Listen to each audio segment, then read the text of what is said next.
What if everything you've been told about being too much is actually evidence of something extraordinary? Stay with me, because by the end of this video, you'll understand why Carl Jung believed that the very traits society criticizes might be the keys to your deepest purpose. Carl Jung once said, "The privilege of a lifetime is to become who you truly are." But what if who you truly are doesn't fit the mold? What if your intensity, your sensitivity, your refusal to accept shallow answers aren't flaws to be fixed, but signs of a rare and powerful psychological type? If you ever felt like an outsider in your own life, if people called you too deep or too complicated, this isn't coincidence. According to Carl Jung's groundbreaking research into personality types, some individuals possess what he called differentiated consciousness, a way of experiencing reality that most people never develop. Here's what's fascinating. Jung discovered that these rare personalities often go through their entire lives thinking something is wrong with them, when in reality, they're operating at a level of psychological sophistication that's genuinely uncommon. But there's a catch, and I'll reveal what that is in just a moment. Today, we're exploring 8 unmistakable signs that you possess this rare personality type. If you recognize yourself in these patterns, it won't just change how you see your past. It might revolutionize your entire future. But first, let me ask you something. Have you ever noticed that your emotional reactions seem disproportionate to what others experience? There's a psychological reason for this that Jung uncovered, and it's not what you think. Sign 1. You experience emotional depth that others can't comprehend. Carl Jung discovered something remarkable about emotional intensity. He found that certain individuals don't just feel emotions, they experience what he called affect-tone complexes that create profound psychological resonance. In simpler terms, you don't just have feelings. Feelings move through you like ocean currents, deep and transformative. Here's what Jung realized that most people miss. This isn't emotional instability. It's emotional sophistication. But why does society try to convince you otherwise? When you feel deeply, you're not overreacting. You're accessing layers of psychological experience that most people have learned to suppress. Jung said, "Everything that irritates us about others can lead us to an understanding of ourselves." Your emotional intensity isn't a burden. It's a form of psychological radar that detects what others can't see. You feel the unspoken tension in rooms. You sense when someone's smile doesn't match their eyes. You carry the emotional undercurrents of every interaction because your psyche is wired for depth, not surface-level pleasantries. But here's where it gets interesting, and where most people with this trait make a critical mistake that keeps them stuck. Jung identified a specific pattern in how emotionally deep people sabotage their own gift. The world tells you to tone it down, to be more reasonable, to stop making everything so dramatic. But Jung understood that when you suppress this emotional depth, you don't become normal. You become neurotic.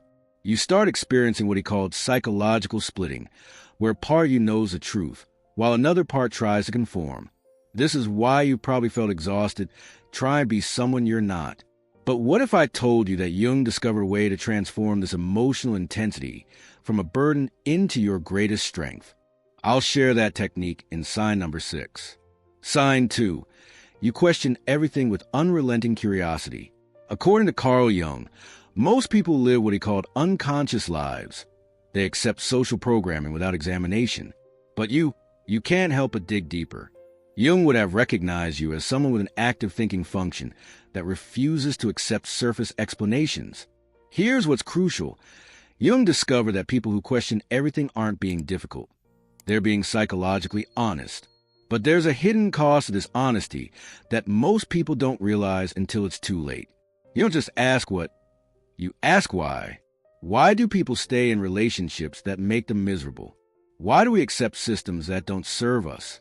Why do we pretend that shallow conversations are meaningful connection? Your mind is constantly seeking truth beneath appearances. Jung called this a transcendent function, the psychological ability to see beyond current limitations. While others accept the status quo, you're already envisioning what could be different, what could be better, what could be more authentic. But here's the paradox Jung identified. The more clearly you see, the more isolated you can become. Why? Because your questions threaten other people's comfortable illusions. When you ask deep questions, you're not just seeking answers, You're challenging the psychological defenses that keep people feeling safe in their limitations. This is why you've probably been called cynical or negative when you're actually being courageously honest. Jung discovered something fascinating about people like you. You have what he called prophetic consciousness. You see where things are heading before others do. This gift comes with responsibility, which I'll reveal in the final sign. Sign 3. You've developed fierce independence as psychological survival. Carl Jung said, "The most terrifying thing is to accept oneself completely." You've learned to do exactly this, not by choice, but by necessity. According to Jung's research, people with rare personalities often develop what he called individuated consciousness earlier than others, usually through adversity. Here's what Jung understood that most therapists miss. Your independence is a defensive mechanism. It's an achievement. But society will try to convince you it's a problem. And here's why that's dangerous. You've learned through painful experience that depending on others for your sense of worth is psychological quicksand. So you built yourself. You stood up, often alone, and created an identity that couldn't be taken away by someone else's opinion or absence. Jung called this process individuation, the psychological journey toward becoming whole. Most people never complete this journey because it requires facing what Jung termed the shadow, the parts of yourself you've been taught to reject. But here's where it gets complex. Your independence attracts people who want to possess it and repels those who feel threatened by it. Jung identified a specific pattern in how independent personalities navigate relationships. And understanding this pattern changes everything. You don't need someone to complete you because you've done the psychological work of becoming complete. This means you don't seek relationships from desperation. You seek them from choice. You don't want someone to save you. You want someone to stand beside you as you both continue growing. Jung discovered something profound about people who achieve true independence. They become magnets for both authentic love and manipulative control. The key is knowing the difference. And I'll show you Jung's method for identifying this in sign number 7. Your solitude isn't loneliness. It's sanctuary. It's where you remember who you are beneath all the roles and expectations. And that's self-knowledge. Jung says it's the foundation of all psychological health. Sign 4. You possess intuitive awareness that borders on psychic. Carl Jung revolutionized psychology when he identified intuition as a legitimate psychological function. He said, intuition is perception via the unconscious that brings forth ideas, images, possibilities, ways out of a blocked situation by a process that is mostly unconscious. Here's what Jung discovered that science is only now proving. Some people's nervous systems are wired to pick up information that others miss entirely. But this gift comes with a burden that can destroy relationships if you don't understand how to manage it. You don't just observe people. You read their psychological state. You notice microexpressions, energy shifts, the words they don't say. Jung would have recognized this as evidence of what he called active imagination, the ability to perceive beyond the obvious. When someone says they're fine but their body language screams distress, you can't unsee it. When there's tension in a room that everyone else seems to ignore, you feel it in your bones. This isn't paranoia. It's psychological sensitivity operating at a high level. But here's Jung's warning. If you don't learn to protect this sensitivity, it will exhaust you. He identified a specific technique that allows intuitive people to maintain their awareness without absorbing everyone else's psychological chaos. According to Jung, people with strong intuitive function often become unconscious therapists. They end up doing emotional labor for everyone around them. You regulate conversations, diffuse tension, and carry unspoken pain because you can't help but perceive it. Jung made a startling discovery about intuitive personalities. They often lose themselves in the process of understanding others. There's a specific psychological trap that catches almost everyone with this trait, and recognizing it is crucial for your well-being. The danger is that you become so skilled at reading others that you forget to check in with yourself. You become excellently focused, constantly scanning for emotional data, while your own needs go unmet and unexpressed. But when Jung worked with highly intuitive individuals, he found they could transform the sensitivity from a burden into a superpower. The secret lies in understanding what he called psychological boundaries, and I'll reveal this technique in just a moment. Sign 5. You crave meaning over social acceptance. Carl Jung observed, the privilege of a lifetime is to become who you truly are. But what if being true to yourself means rejecting everything society tells you to want?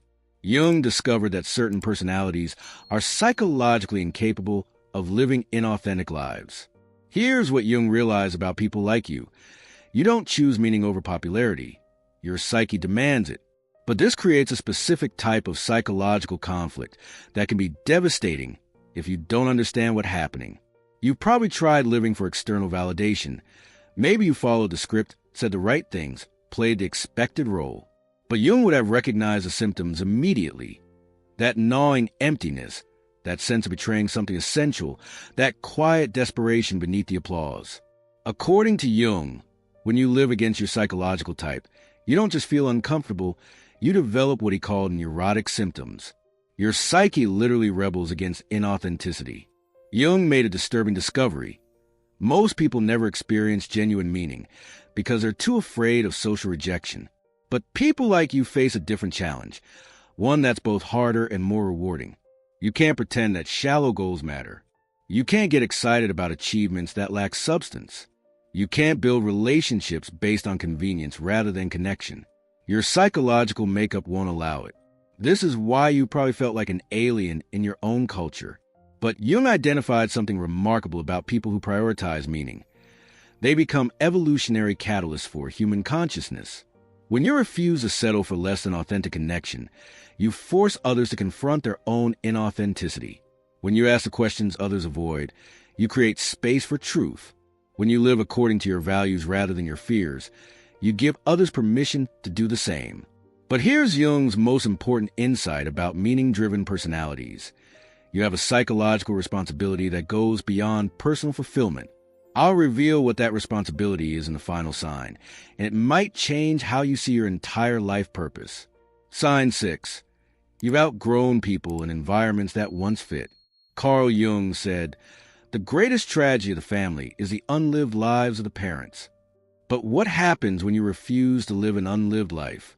What happens when you grow beyond the psychological limitations of your environment? Jung discovered something profound about psychological growth. It's often a solitary journey, but there's a specific type of grief that comes with evolution, and understanding this grief is crucial for your continued development. You've likely experienced the painful realization that people who once knew you don't anymore. Not because you become difficult or superior, but because you shed layers of conditioning that no longer serve you. Jung called this process psychological death and rebirth. Here's what most people don't understand about outgrowing relationships. It's not a choice you make. It's a consequence of becoming authentic. But Jung identified a way to navigate this transition that honors both your growth and your past connections. The friends who knew you when you were shrinking, when you were people-pleasing, when you were suppressing your truth, they remember that version of you. And sometimes they want that version back because it felt safer, more predictable, easier to understand. But you can't go back.